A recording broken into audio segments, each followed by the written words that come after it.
Shabbos, Daf Yudalad through Chaf.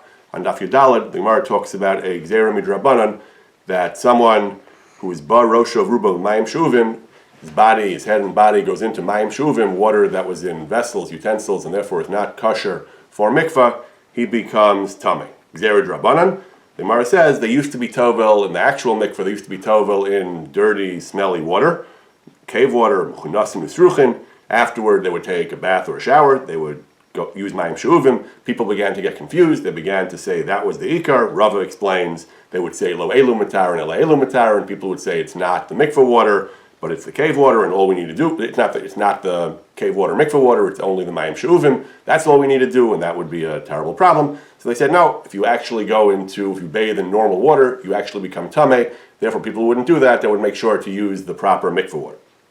There is a Halachos Rishonim, whether this means, the Gemara is talking about Tumah and Tara, the ritual purity and impurity in the time of the temple, earlier generations. There's a Halachos Rishonim, whether this applies to a woman who goes to the mikvah, whether she can't take a shower or bathe afterward. So some opinions said they were Karat Tagar, they complained about women who would go to the merchetz, who would take a bath or a shower after the mikvah. And some said the tefillah is not valid. If you do that, the tefillah is void, and you have to be tovel again.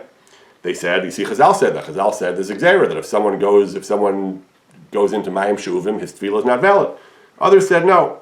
They never invalidated the tefillah. They simply said that the Mayim Shuvim water, puts tumah on the person, renders the person tameh, but it doesn't invalidate the original tefillah.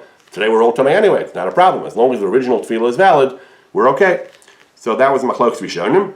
So we are machmer, Ashkenazim are machmer, like the stringent view that a woman does not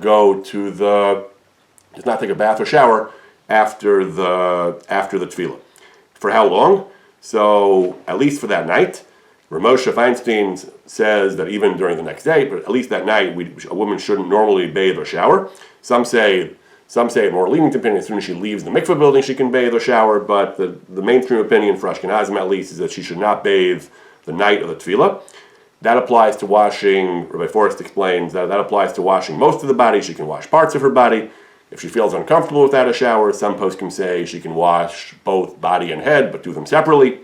Some say that once she's with her husband, or at least even after she simply touches her husband, at that point she can then take the bath or shower. If she's doing household work and she becomes dirty, she becomes soiled in her housework, she can take a bath. And Rabbi Forrest recommends that if someone leaves the mikveh, normally, ideally, a person shouldn't bathe or shower, but if someone leaves the mikveh and the odor bothers her, so she can utilize one or more of the leniencies. She can touch her husband first, and then she can shower without doing body and head together. Sephardic poskim don't have this chumrah at all, don't have the stringency. Sephardic poskim allow her to bathe and shower normally. Recently, in the Wallerstein's mikveh updates, as of March 21st, they write that, although not usually done, it is suggested that women should shower again when arriving home because of precautions against the coronavirus. In light of what Rabbi Forrest said, it would seem that insofar as any of these mitigating factors are practical, if she can wash head and body separately, touching her husband, she might not want to do that if she wants to avoid possibly transferring the virus to him, but any of these various leniencies that are possible, she should do, again, if health permitting, in order to still attempt, at least to some opinions, to fulfill this chumrah, this stringency of not bathing or showering after the mikveh. The Gemara brings a problem, ha'oche sefer Torah aram, one who holds the sefer Torah naked, not meaning the person is not dressed, but meaning that he touches the cloth, the parchment of the sefer Torah directly without something in between, like a cloth. Nikvar aram, he'll be buried naked. What does that mean? The Gemara concludes, aram blows a mitzvah, he will forfeit the mitzvah of the sefer Torah. Shabur explains what mitzvah. If he's learning from the Torah, reading from the Torah, he'll forfeit the merit of reading from the Torah. If he did Glila or Hagba, and then he touches the parchment of the Sefer Torah, he'll forfeit the mitzvah of Glila and Hagba, or Glila or Magia, whatever the mitzvah he is doing, correcting the Sefer. So some say this applies to other Kisvei Kodesh, other types of holy books.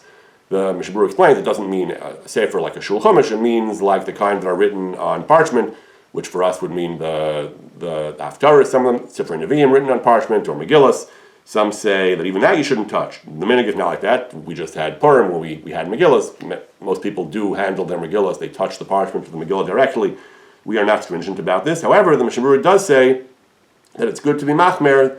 The Shulchan Aruch already says it's good to be machmer, that not to touch even those without washing your hands. A person should wash Netilas Yadayim first before handling the parchment of even a Megillah or the other types of Kisvei HaKodesh.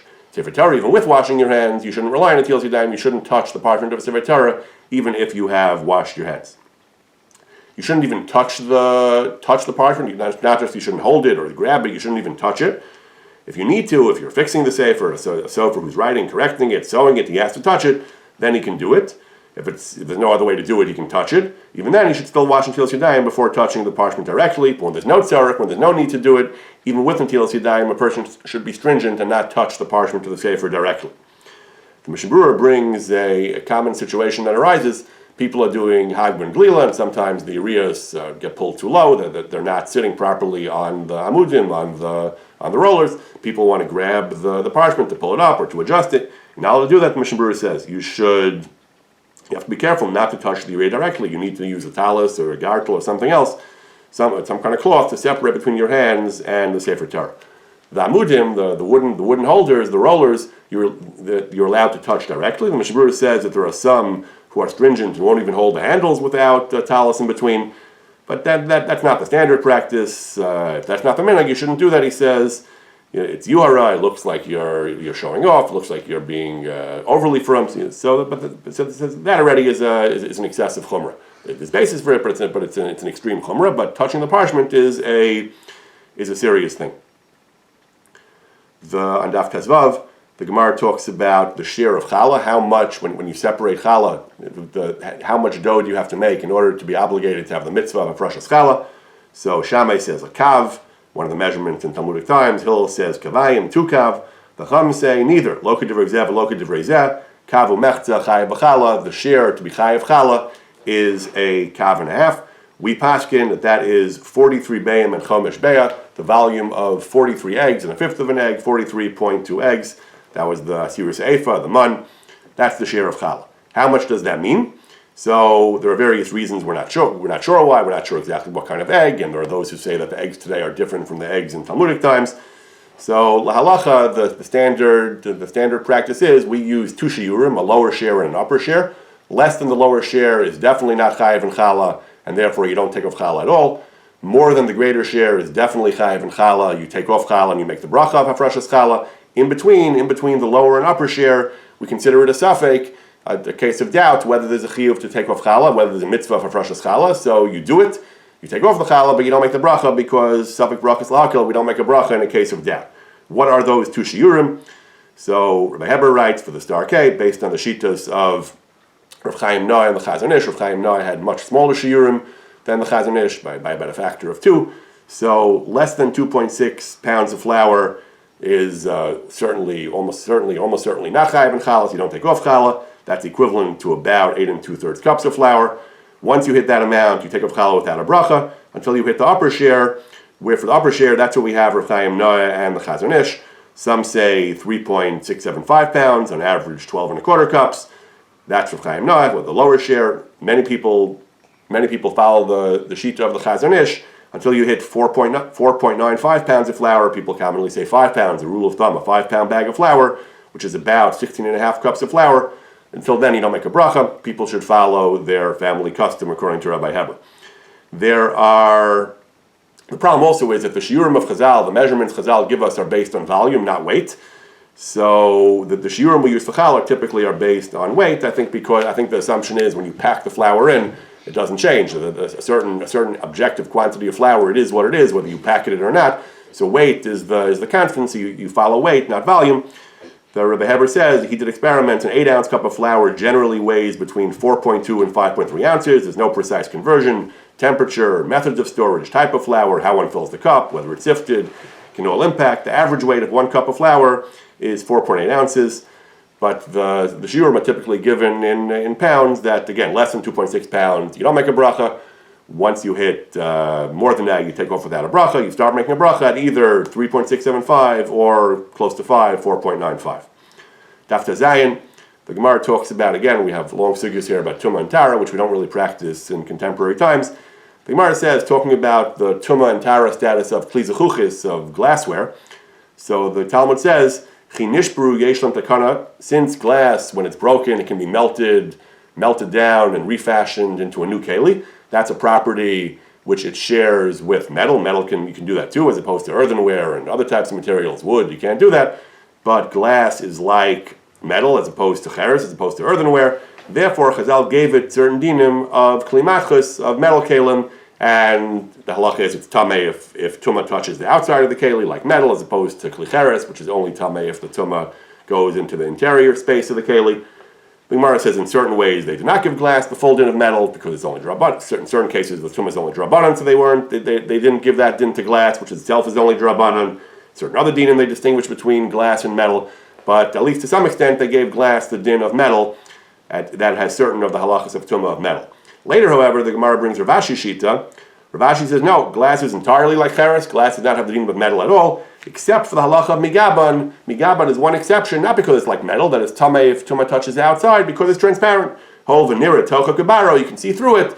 They treated the outside like the inside. But in general, Rav Ashi said glass is like cheres. He seems to reject the idea that they treated glass like metal.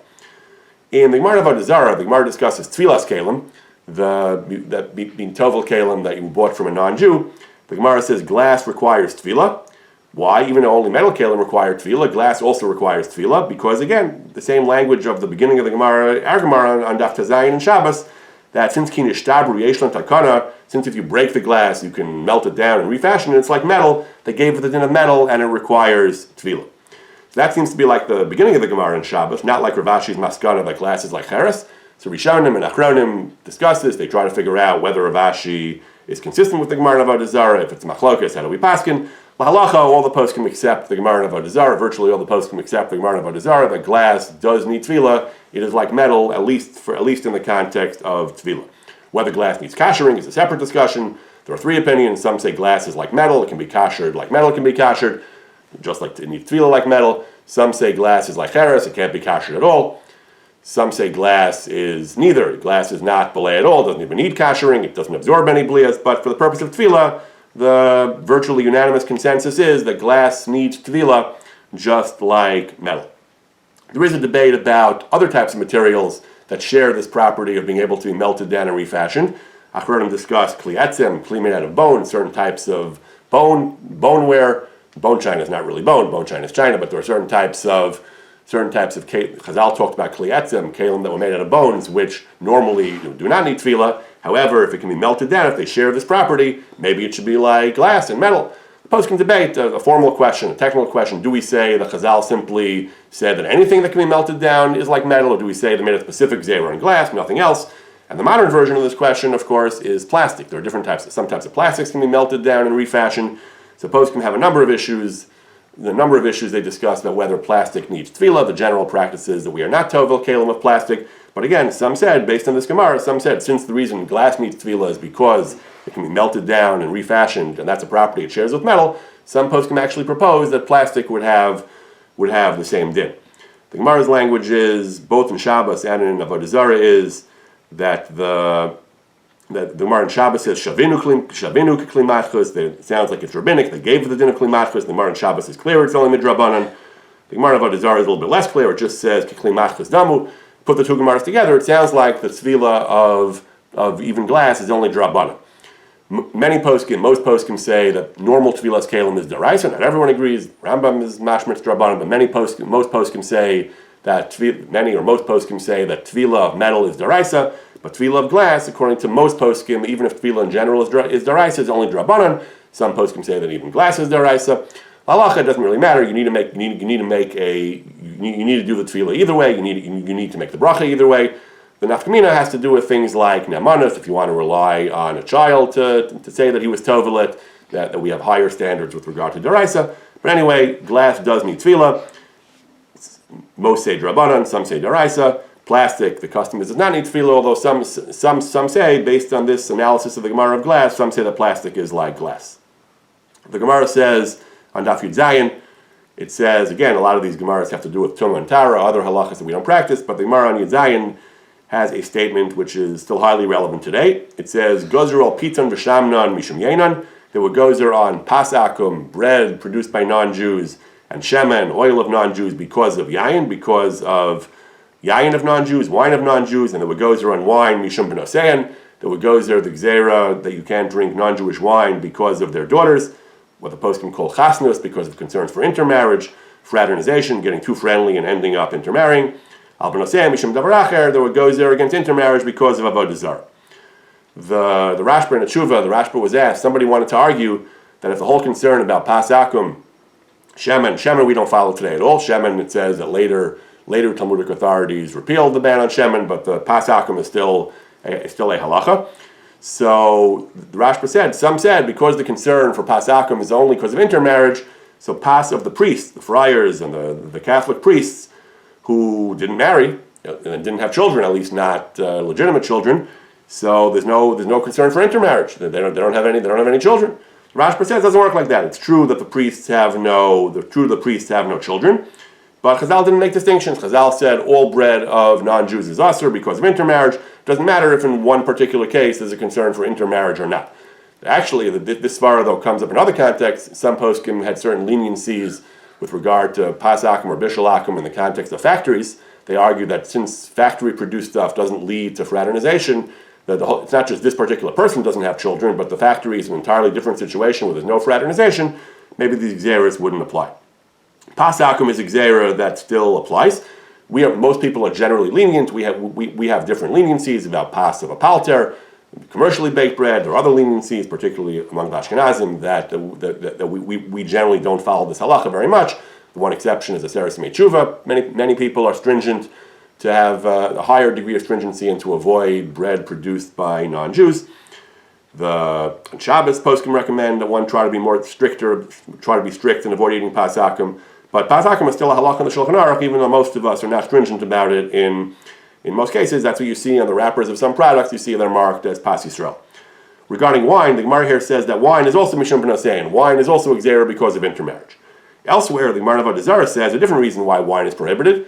Real yayin nesech, if a non-Jew actually performs a libation is a word I've never seen used in any context outside the laws of yayin nesech, but it means he pours the wine for avodah zarah. It's a form of worship for avodah zarah. The wine becomes aser midaraisa because of an offering for avodah zarah. That's yayin nesech. Stam yainam, any wine that was touched by a non-Jew, also becomes aser for the same reason, and that's a whole different reason. Nothing to do with intermarriage. It's because of avodah zarah. Tosha says. The Gemara of Avodah Zarah says, why did they prohibit it? And the Gemara gives reasons having to do with Avodah Zarah. But we said it's Gzera. It's Gzera because of B'noseim. So Tosha says that it's actually a hybrid Gzera. They would go there because of B'noseim, just like they would go there pas. But bread, pas, is not Asr B'hana.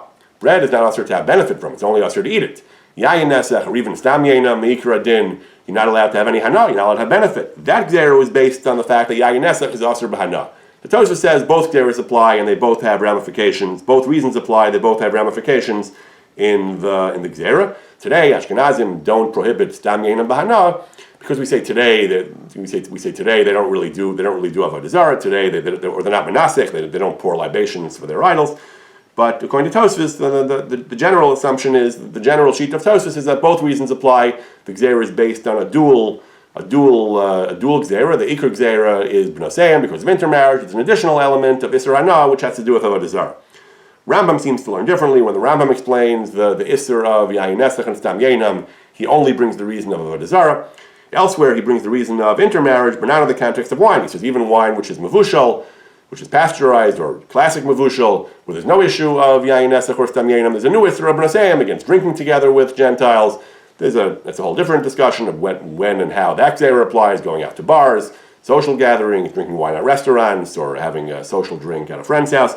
Separate issue, but the Rambam seems to learn that b'noseim has nothing to do with what we call yayin nesech or stam yainam. That the way some understand the Rambam, what we call yayin nesech and stam yainam is only a question of avodah zarah, and the intermarriage is a whole different question having to do with not drinking in certain contexts that can lead to intermarriage. The Mishnah, the Gemara for a while gets into the question of doing things on Erev Shabbos, starting certain malachas, certain types of work that will continue to run on Shabbos. In general, Beis Shammai has a concern for Shvisas Kalim, that you can't do things that where your Kalim or your property will be doing malach on Shabbos. We don't hold like that. Beis Hillel says there is no issur of Shvisas Kalim. Beis Shammai says you're not, but Also in this discussion is, Beis Shammai says that you can't give things to non-Jews to do work. You can't give your dry cleaning in, can't give your car to the mechanic, unless they're going to do it while it's still day, before Shabbos arrives, if they're going to do it on Friday afternoon. Beis Hillel says it's fine, you can give it to them all day Friday, even right before Shabbos, it doesn't matter, even if they may do it on Shabbos, that is not your problem. That's how we passed in the Shulchan Aruch. You're allowed to give work to a non-Jew, he may do it on Shabbos. There are a number of conditions that have to be met. He has to be a kabbalah, a contractor. You have to be paying him by the job. You tell him, here's my suit, $10 to clean the suit, here's my car, change the, do an oil change, I'll pay $50 for it. So that's called a kabbalah. You're not paying him by the hour. He can do it whenever he wants. He can do it on Friday, he can do it on Shabbos, he can do it on Sunday. He chooses to do it on Shabbos, that's his business. But you're not asking him to do it on Shabbos. As long as you're a kabbalah and you're paying him by the job, and you're not paying him as a schir yom by the hour, that's mutter. But also you can't stipulate that it has to be done on Shabbos, because then again, by telling him to do it on Shabbos, that's asur. That's included in Amir La'akum and telling a non-Jew to do malacha for you on Shabbos. Furthermore, you can't tell him that I need it immediately Matzei Shabbos, or I need it soon enough, close enough to the end of Shabbos that he won't have time to do it without doing it on Shabbos. Again, that's tantamount to telling him to do it on Shabbos itself. So that's what we put other. But if you meet all those conditions, or certain other conditions, it can't be something which is recognizable as Jewish property and so on. If you meet all these conditions, then you're allowed to hand it into him. This is what we rely on for all kinds of things. That even if you know that they may be working on Shabbos, it doesn't matter as long as you're not stipulating the work should be done on Shabbos. As long as the agreement is one of kablanas, you can give a letter to the letter carrier. He may wind up doing some malacha for it on Shabbos. It doesn't matter. He's a kablan. You're not stipulating that it has to be done on Shabbos. You're not demanding, if it's overnight delivery, you're demanding that it be done on Shabbos. Then that might be a different question. The Gemara talks again, Shvisas Kalim, the Mishnah beginning on Yud Zayin, going on to Yud Ches. It talks about all the things you can't do according to Beis Shammai and Erev Shabbos. They keep on running on Shabbos. Beis Hillel generally allows most of these things.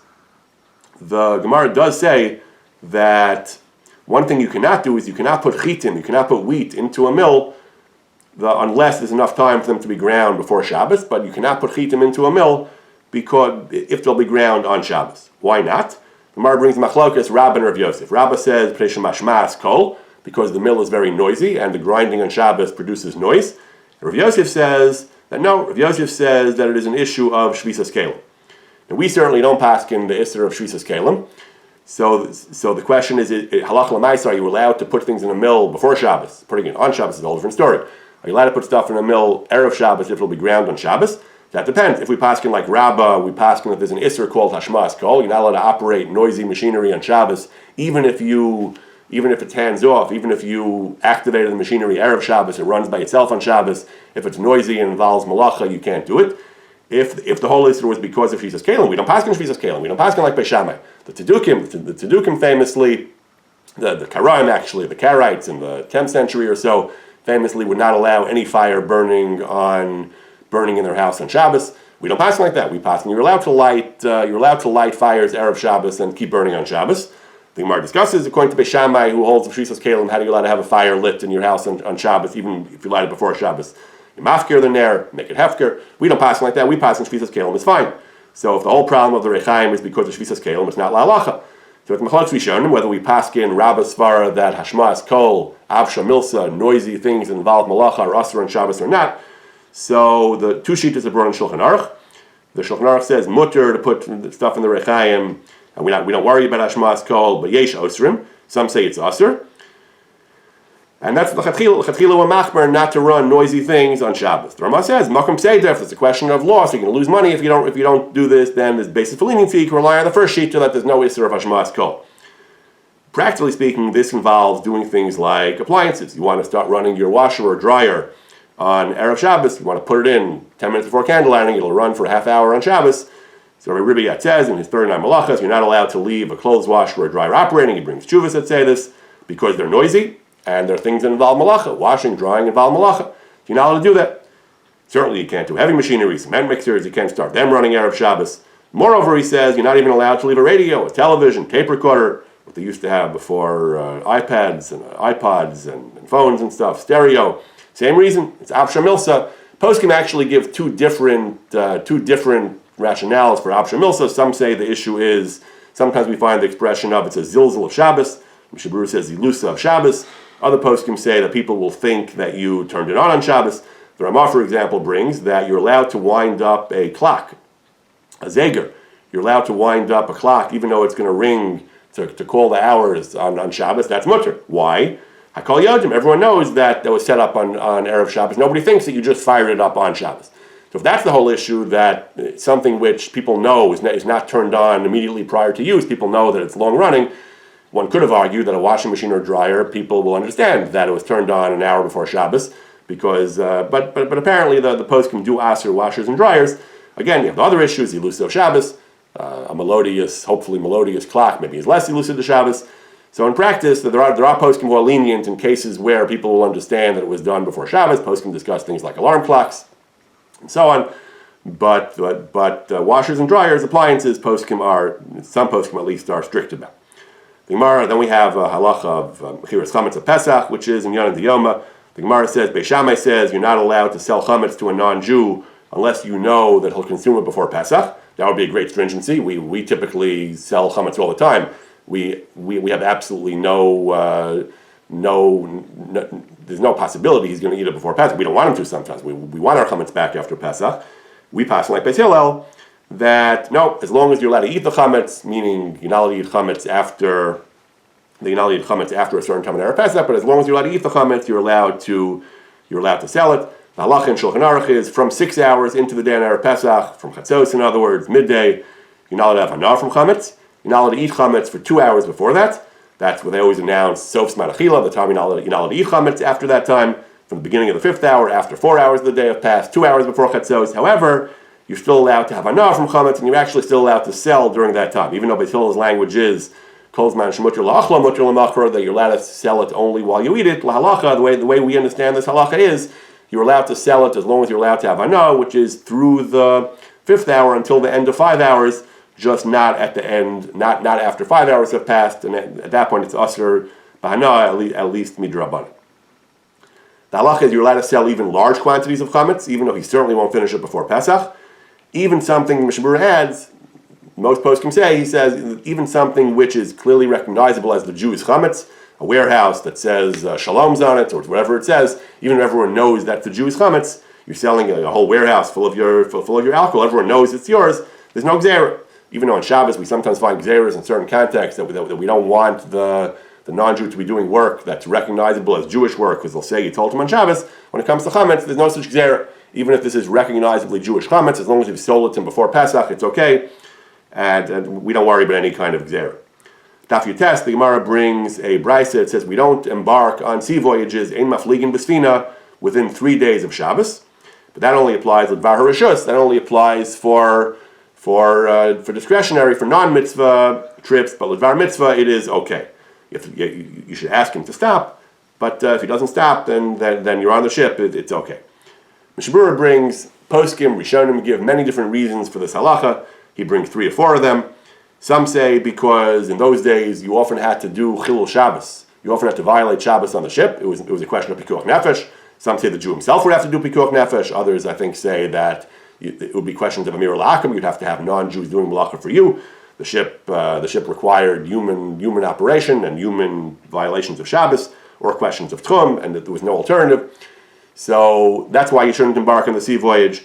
Some say that it's a question of onik Shabbos. A person is seasick for 3 days from when he begins the voyage until 3 days have passed. He settles down, he gets used to it. So if you leave within 3 days of Shabbos, you'll be seasick on Shabbos. It's a violation of onik Shabbos. Some say that it looks like swimming, it looks like floating or swimming on the water, which is Gzera D'Rabbanan. You're not allowed to swim on Shabbos. So there are a variety of reasons for this Isser. What's the pshat of the distinction between 3 days and not 3 days? So if the reason is seasickness, and obviously you're not seasick after 3 days, those Rishonim explain.